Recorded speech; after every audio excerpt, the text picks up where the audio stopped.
gears a bit and talk about something a little bit different than the Quran for once, and we're going to talk about Hagia Sophia. Hagia Sophia, the Byzantine church, which had been a church for, my goodness, almost 1,000 years. It was built in 537 and was a church until 1453, was just made into a mosque a week ago, July 11th, 2020. On the orders of Erdogan. And there was rejoicing in the streets of Istanbul when it was finally made into a mosque again.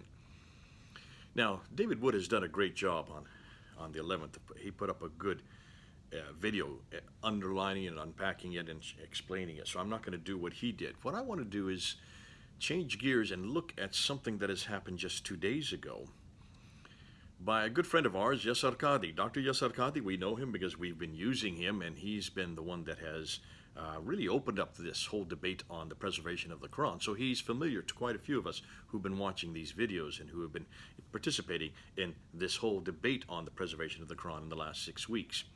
Dr. Yasir Qadhi, born and grew up in Houston, Texas, American, though I think from a Pakistani background. He is probably, I would suggest, and from what everybody tells me, he is probably the highest respected Muslim cleric here in the United States, possibly even in the Western world. Well known, renowned. His YouTube site is in the hundreds of thousands. He has an enormous following. And when he speaks, people listen. And that's why it was fascinating to hear him speak about this situation, about this Hagia Sophia, this church that has been made a mosque just a week ago. And he did so on Facebook. And I'm going to put up and go through what he said, because this is another side of Islam that we need to know about, and especially you Americans, because you Americans who are living here, well, you're all living here if you're American, but I've just come new to America. I've only been here 3 years, so I'm not much of an American, but I have been living the last 25 years before that in Britain, where something like this, what Yasir Qadhi said, does not surprise me, but it surprised me here in America. So let's go to the slides and let's bring them up, and let's talk about what we now know. Well, there you see the Hagia Sophia in Istanbul, Turkey. You can see it's a beautiful building. The central part is the part that was built by the Byzantine Christians. Those 4 minarets have been added since it was under Islamic control and made into a mosque in 1453. But up until 1453, for almost 1,000 years, over 900, it was the center of Byzantine Christianity. It was the major structure for all of Byzantine Christianity there in what was then Constantinople. It was also the world's largest church for over 1,000 years. When the Ottoman Empire was disbanded in the 1920s by Kemal Ataturk, it then became a museum in 1931 and remained a museum up until last week. Last year, it was the most popular tourist site in Turkey, and I understand that for most years, it's the second most popular place that tourists like to go to in all of Turkey. But then a week ago, the decision was to make it into a mosque for prayers. Now, I want to go to, and I'd like to see what Yasir Qadhi says about that. So to do that, let's go back to his Facebook page, and let's go back, and I've just pulled down what he said on Facebook just 2 days ago on today is the 18th, so it was on the 16th of July. On the 16th of July, this is what he said, and this is what he wrote. The Prophet said, Islam transcends all else, and nothing shall prevail over it.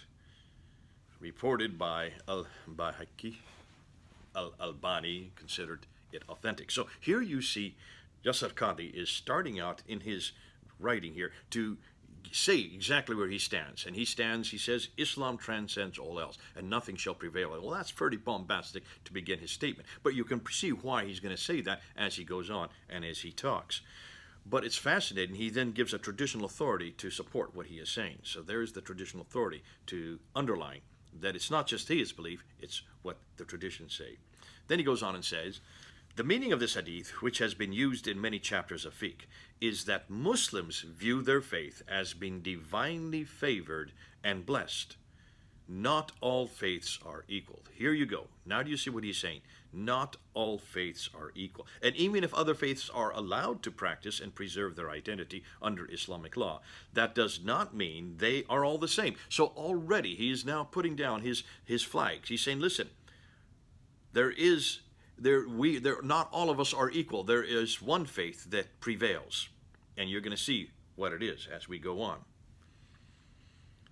It is because of this that the Sharia has many specific rulings for religious minorities living under Islamic law. Now he's getting to the thing. It's minorities. He's talking about numbers now. He'll come back to this, and you'll see why this is so important. While there is a lot of discussion regarding the specifics, not a single school of law, that's Islamic law, gave such populations the exact same rights and privileges as those given in the Sharia to believers.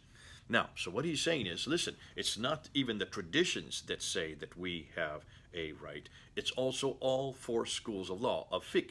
That includes the Hanbali school, that includes the Maliki, the Shafi, and the Hanafi school. All four schools have this jurisdiction that there's anybody that is underneath Islam do not have the same rights as the believers. So already there's a hierarchy. He's building the hierarchy up here. He's saying, listen, we are different than the rest of you. Not all religions are the same.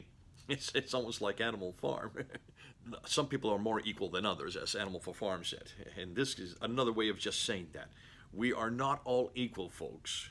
There's some of us who are superior, is what he's saying. Well, let's move on. Let's see what he says next. For some Muslims living in the West, these laws sometimes form a source of embarrassment. Okay, Muslims, I'm talking to you now. Remember, he is from the West. He is from Houston. So now he's talking for those Muslims who have kind of beaten their chest about this and say, this is not right, this is not right. And he gets into that as he continues. How can we demand our rights when the Sharia doesn't seem to give those same rights to others, they say? Where still, some Muslims believe that these laws should be permanently rescinded as they are not conducive to the spirit of Islam, a spirit that is surprisingly modern in its notions of liberalism and religious freedom. Oh boy, are you seeing what? Are you finding? I mean, for me, this is fascinating. As I read this, and I said, "Goodness sakes!" So he's trying to tell these Muslims that are living in the West, you're borrowing something you shouldn't borrow. You're borrowing something that is not Islamic. Do not say this is not Islamic. Look at the spirit of this. The whole spirit of this is very modern, and it comes from liberalism and religious freedom. No, it does not come from liberalism, Yasir Qadhi. This comes straight out of the Bible. This is as Christian as you can get. Look at the Old Testament, Leviticus chapter 19, verse 18. This is the golden rule that's in the Old Testament. Matthew chapter 7, verse 12, and Luke chapter 6, verse 31. That do unto others as you would have them do unto you. That is as biblical as you can get. It is not liberal. It has nothing to do with atheism. It has nothing to do with any other ism. It is uniquely biblical. And that's why here in the West we do have these ideals, and it's obvious that other Muslims feel a little uncomfortable with what you're saying. They're uncomfortable because they've come to the West because of these ideals. They have come to the West because of the freedoms we have, because of these freedoms. And you're saying here is that they shouldn't be seduced by this. Do not be seduced by these ideals. These are no, they're not liberal. These are biblical, and we live in a Judeo-Christian society, and that's why so many Muslims want to come here. So many Muslims want to live here. You have been brought up here, and you don't even realize this yet, Yasir Qadhi. Having been brought up here, you seem to have misunderstood exactly what it is that makes this country so unique and our culture so unique. He goes on and says, the reactions of some people to the announcement of returning the Hagia Sophia to a masjid is demonstrative of this mindset. Some people felt embarrassed or awkward. Many prominent individuals denounced the ruling as against the teaching of Islam. In other words, he's remonstrating against them. Shame on you for doing so. Why? Well, let's see what he says next. Much has been said in the last week, and there is no need to rehash it here. Just some thoughts. Now he's going to get into what he really means. The historical arguments for returning this structure into the masjid that the Ottomans used for 5 centuries is valid. Sultan Muhammad al-Fatih, who died in 1481, as the conqueror of the city, under both Islamic law and the norms of the time, had the right to convert it to a masjid. Oh, under Islamic law, true, but norms of the time? What norms is he talking about? Judeo-Christian law? No, I don't see anywhere that that is the case. Where is it anywhere in the Bible that we are allowed to impose or take away or destroy, or not just destroy, but to take over other people's structure of worship? Not at all. Islamic law, yes. And let's continue on. Reports that he purchased the land are contested, and realistically, such a purchase would no doubt be under great duress. Who would sell such an iconic structure willingly? There is no need for us to go down this avenue, which is true. And I thought, well, he's coming back to his senses. But then look what he says. When the Reconquista expelled the Muslims from Andalusia, they converted thousands of masjids into churches, including the Grand Mosque of Cordoba, one of the largest and most magnificent masjids of the world. So therefore he's saying, listen, this was done by you Christians, this was done by you Spanish. He was going to the Reconquista. Now, I don't think many of us would support the Reconquista. I don't think anybody who is a Christian today looking at that would say that's a model for Christianity. It's certainly not a model I see in the New Testament. But isn't it interesting? He's using as an example the mosque at Cordoba, without ever looking, and I don't think he's done his own history lesson. What do you think the Mosque of Cordoba was before it was a Mosque of Cordoba? Remember, this was long a Christian country, and long before the Mosque of Cordoba was built, it was known as the Catholic Christian Basilica of St. Vincent of Lerins. So basically, when they made it back into a church again, they were just bringing it back to its formal status. It was always a church. It had been made into a mosque for those years while Spain was under Islamic control, and then after the Reconquista, it was brought back, including all those hundreds that he talks about that were made to churches. No, they used to be churches. They were all made into mosques. Now they're being brought to churches again. So this cannot be in any way be equated with Hagia Sophia.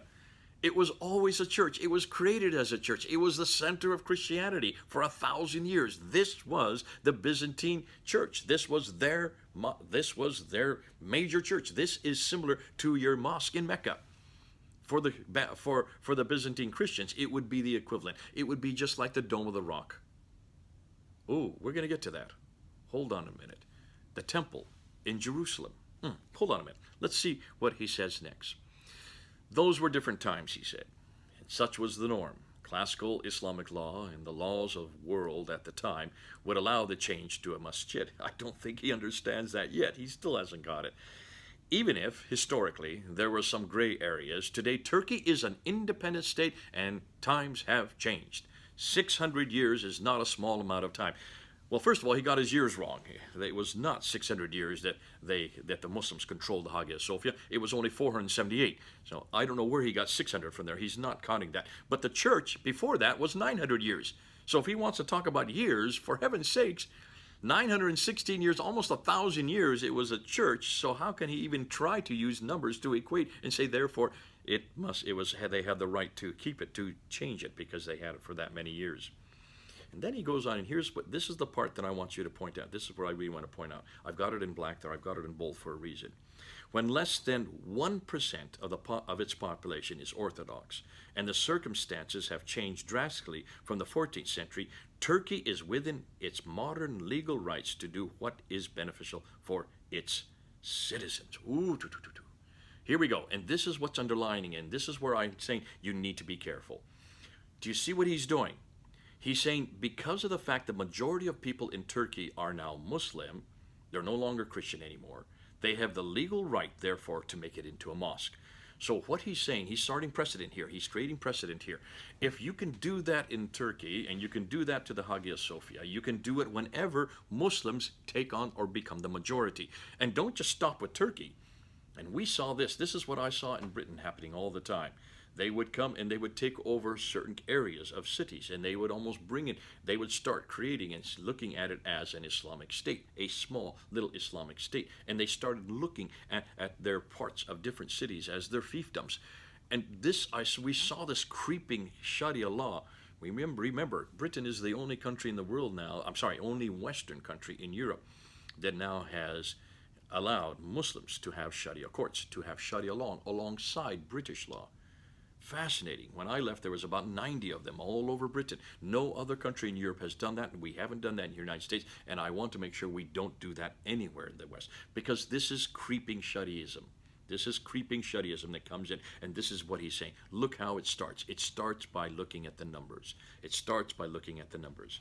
By doing that, I would like to know, he says Turkey is within its modern legal rights. What modern legal rights? Is that what he's talking about? So now he's going to even be outside of Islamic law, and he's bringing in precedents concerning the population. So if we have more than 51%, as long as we have the majority, we have all the right to do what we want to do. We have all the right to therefore take over these churches and make them into mosques. Now that's the danger there, and that's where you need to be careful. And what kind of precedence does this set for the same type of Muslim structures? If he's saying that this is okay, then what about the Dome of the Rock? Remember, the Dome of the Rock is right where the Temple Mount is. That is where the temple stood. That is at the center of Judaism. That is at the center, has always been at the center of Judaism. That's where its temple was. If he's going to say that it's okay, therefore, to do this in Turkey because now they have the majority, then what's to stop him from saying that the Jews can do this and take over the Dome of the Rock? Why don't they just walk in, take over the Dome of the Rock, and make it into a temple? It already has this architecture, the Byzantine architecture. It was created by Byzantine architects in 691.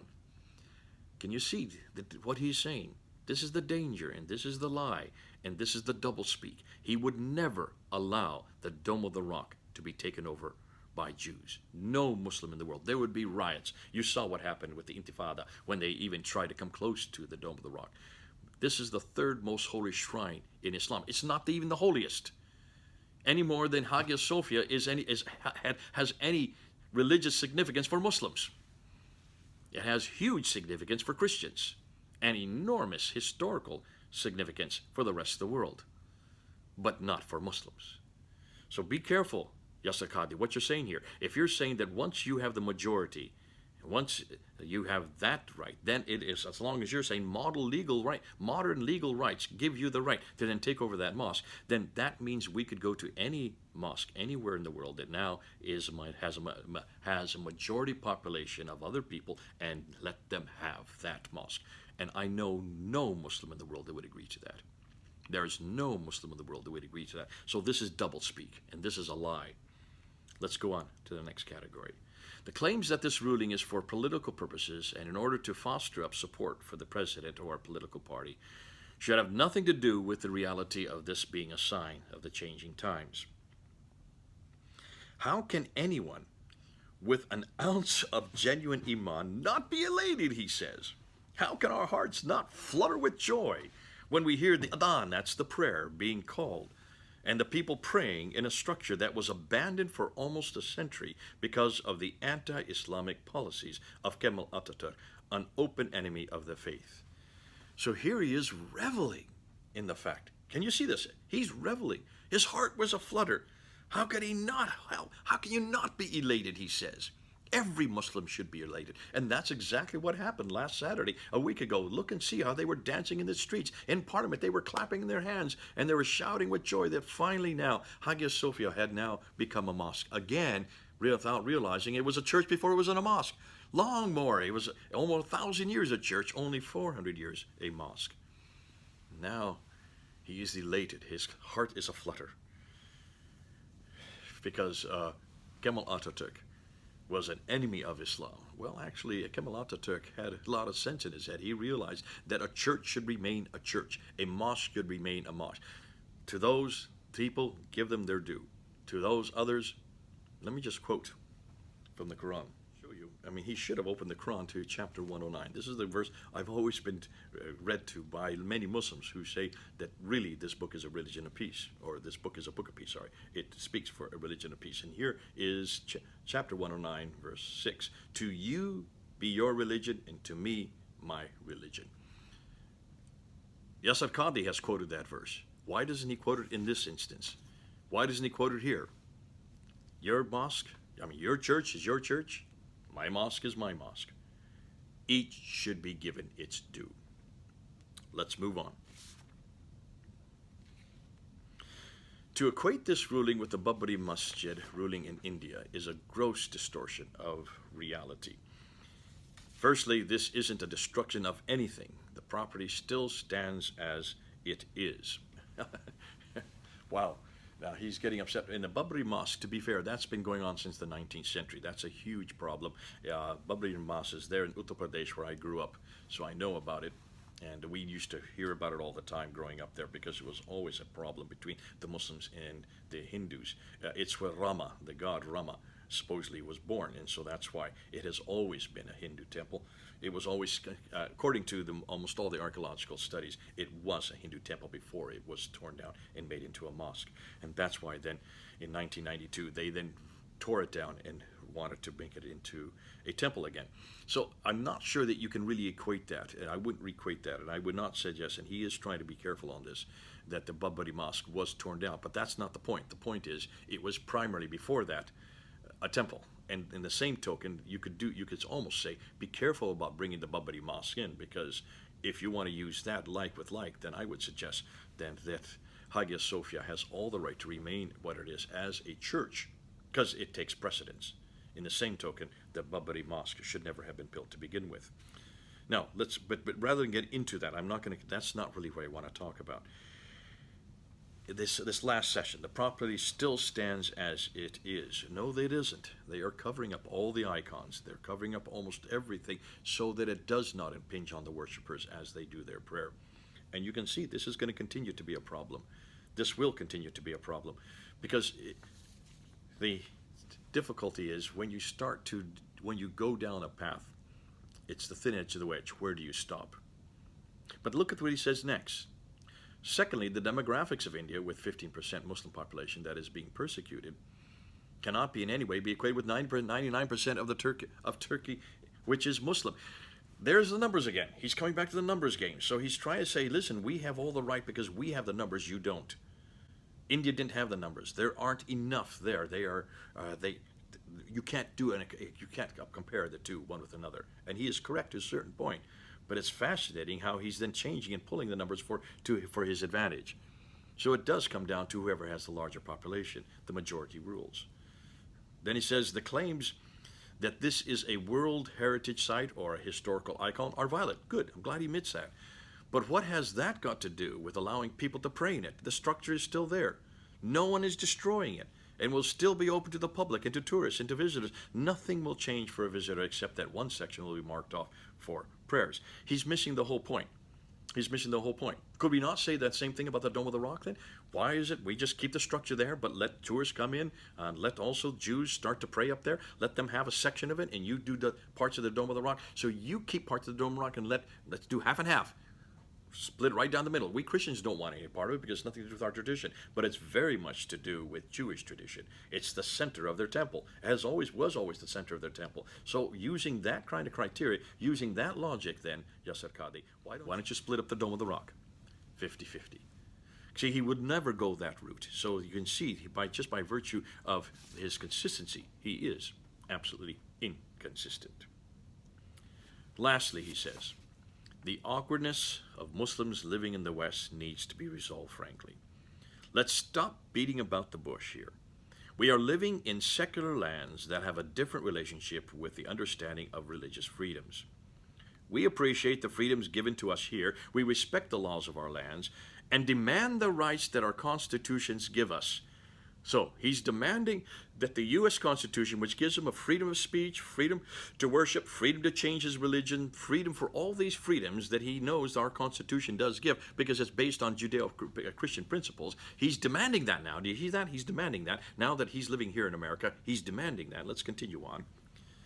What a Muslim majority land does, based on a different understanding of politics and religion, should have nothing to do with us demanding our rights under the laws of our land.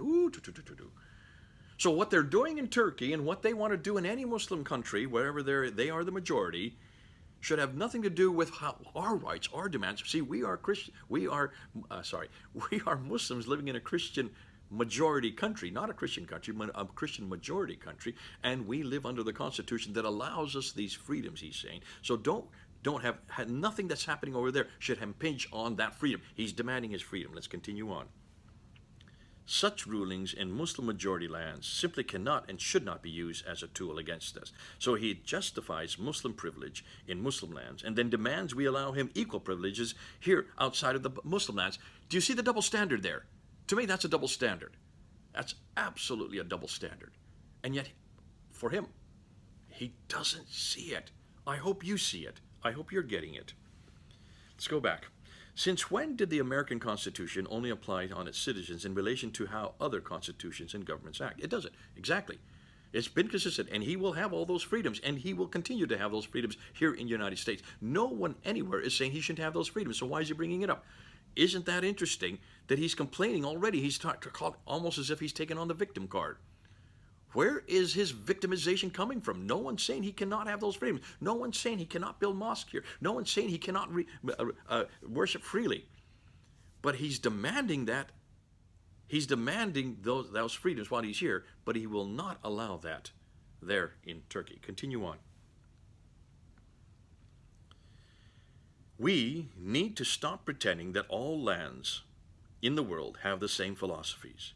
We are asking America to live up to its own standards, and we state clearly and unabashedly that Muslim-majority lands should live up to their standards based on the Quran and Sunnah. I mean, that's... I've got it. I had to put it in yellow there. It is so bombastic.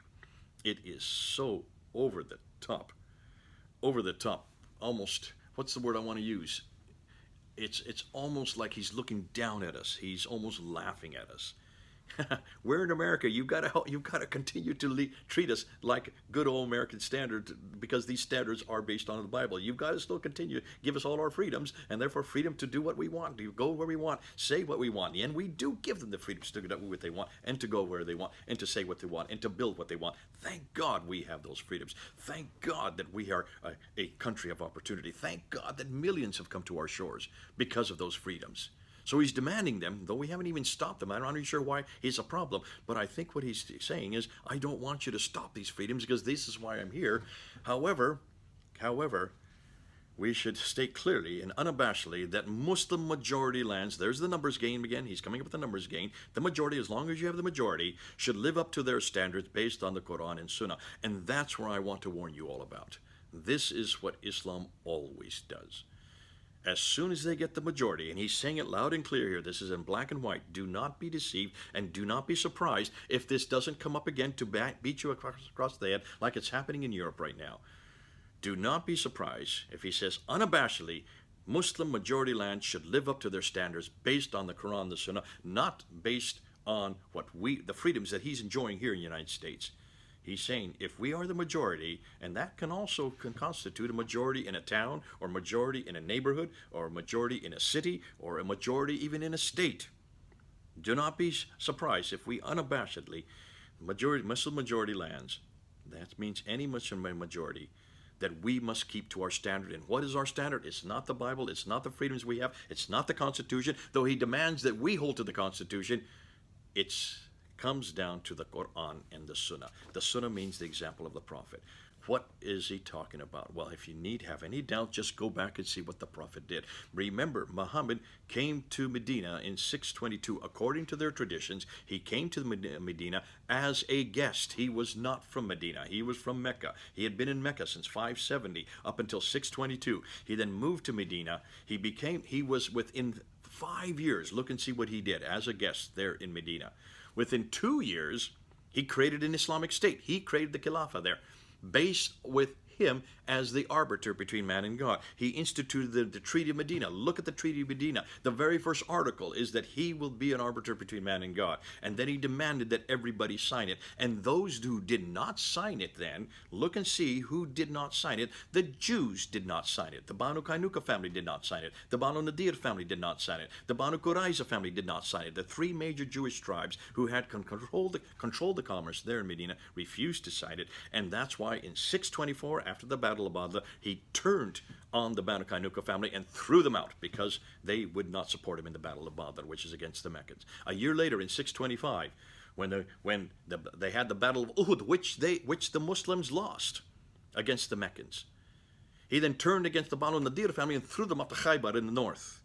2 years later, that's in 627, 627, after the Battle of the Trenches, which neither side lost, he then turned his attention to the last remaining Jewish tribe, the largest remaining Jewish tribe, the richest of the Jews there, who had been there for centuries. He had only been there for 5 years. He had only been there, he only came in 622. He was only there for 5 years. And he took all of their men and slit their throats. 800 men in one day. Took all the women as concubines and all the children as slaves. Now listen, I'm not making this up. You can get this, you can see it in the biography of Muhammad written by Ibn Hisham. You can see it also in Al-Bukhari, Al-Tabari. I've given you 3 sources and 3 different genres where you can find this story of what Muhammad did in Medina. And Yasir Qadhi is warning us that is the sunnah. That is the sunnah that he follows. Their standards are based on the Quran. Just take a look and see what they're to do in the Quran. Slay the unbelievers wherever ye find them. Besiege them. Lay in wait for them with every kind of ambush. Chapter 9, verse 5. Chapter 47, verse 1, 2, and 3. Define who a believer is and who an unbeliever is. Then you get to verse 4. Cut off the heads of the unbeliever. If you have any doubt as to what this book says about those who are the unbelievers, those who stand against Islam, there's 150 verses that are violent in this book. All of it leveled at us, people who stand against Islam. Folk, if you want to see what he means when he's saying, based on the Quran and the Sunnah, we state clearly and unabashedly that Muslim majority lands should live up to their standards based on the Quran and the Sunnah. And then what does he say next? Just take a look, next thing. And that means, as the Hadith say, that Islam shall transcend and prevail. Islam will transcend everybody. Islam will prevail over the whole world. That's how he ends his talk. That's how he ends his note. Folks, I hope this is a wake-up call. I hope you're realizing what he's saying. Remember who he is. Yasir Qadhi is not just anybody. Yasir Qadhi is probably the highest respected, certainly one of the most renowned of Muslim clerics here in the United States. Grew up here, comes from Houston, Texas. And yet, look and see what he's writing just 2 days ago about what happened a week ago there with the Hagia Sophia. He knows that Islam will prevail. He knows, he believes it with every fiber of his heart that is the whole reason that he is spent on earth, is to make sure that Islam prevails, to make sure that Islamic law comes in, to make sure that churches are taken over and turned into mosques. And so what does he say? Look how he ends. I have visited this iconic structure many times. I now eagerly look forward to praying there, doing my next visit, inshallah, alhamdulillah, God be praised. And so that's why, folks, you need to listen to what these guys are saying. These are the leaders. These are the opinion leaders. These are the makers and shakers of Islam. These are the ones that are going to be leading Islam into the next century, into this century, for the rest of this century. And that's why you need to wake up when you read these kind of statements. Sir, it happened a week ago. Probably many of you just read it and you didn't even think anything of it. But when you have someone in your own midst, someone as important as Yasir Qadhi, saying these kind of things, equating majority, and as long as there is majority, they have all the right to do with that majority what they will, especially when they go and they see what Muhammad did. Look and see the example of their prophet. Look and see what it says in their Quran. And you can see, folks, this is what we're up against. I've been trying to say this for 25 years, or more than that now, 35 years it's going on. And yet people won't wake up. They just think that we're dealing with another faith like every other faith. Islam is not like any other faith. Islam does not separate the church and state like we do in Christianity. Give to Caesar what belongs to Caesar, give to God what belongs to God. That's what Jesus said in Matthew. The church over here has a totally different function than the state. The state does have to go to war. The state does have to protect. The state does have to police, but not the church. And what Yasir Qadhi and Islam does is to bring the two together. They have always done so since 624, when the Islamic State was created. It was created in 624 by Muhammad himself, according to the traditions. And from 624 up until 1924, Islam was always a political and religious structure. So everything they do is their religion. How they pray, how they walk, talk, eat, drink, even how they take over churches and make them into mosques. How they do that, everything they do is a religious practice. It's a different religion. It's an entirely different religion than what we have here in the United States. He is correct on that. They have a totally different worldview. They have a totally different mentality. They look at the world totally different than we do. And that's really clear from his paper, from his Facebook that he just wrote 2 days ago. As he revels in what happened a week ago, how are we going to react to that? Well, that's why I want to bring people back to Christianity. I want to bring them back to the Lord Jesus Christ, because the Lord Jesus Christ says nothing about taking over any land, any place, any mosque, anything. We do not take over anything, because even the temple has nothing to do with what's there in Jerusalem. Remember, he became the temple for us. We don't need mosques or churches or temples to know who God is. We don't have to go to churches, mosques, or temples to find God.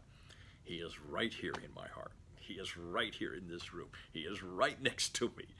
That's why I love Jesus. And that's why I want to hope people like Yasir Qadhi can understand that when you love Jesus, there's no competition. When you love Jesus, we can live anywhere. When you love Jesus, we can worship anywhere. When you love Jesus, any building will suit. Because it's not a place. It's a person. And his name is Jesus Christ. God bless you. This is Jay. Over now.